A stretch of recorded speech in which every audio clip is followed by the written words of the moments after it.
Hello everyone, let's learn how to remove status from WhatsApp.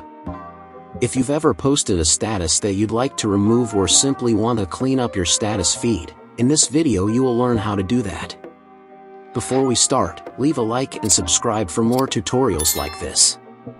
First, let's open WhatsApp app on your device. After that, click on Update option in the top of the screen. On some devices it says Status. Now on this menu you can see your status and status of your friends, then go to click on your status. When you open status, on iPhone devices you need to swipe up in the bottom of the screen, and that will open side menu where is written Delete Status, and click on it to delete status. But on Android devices you have 3 dots in top right corner of the screen, and click on it. That open little menu, and click on last option where is written Delete, and finally you are finished. So thanks for watching, see you in the next video, goodbye.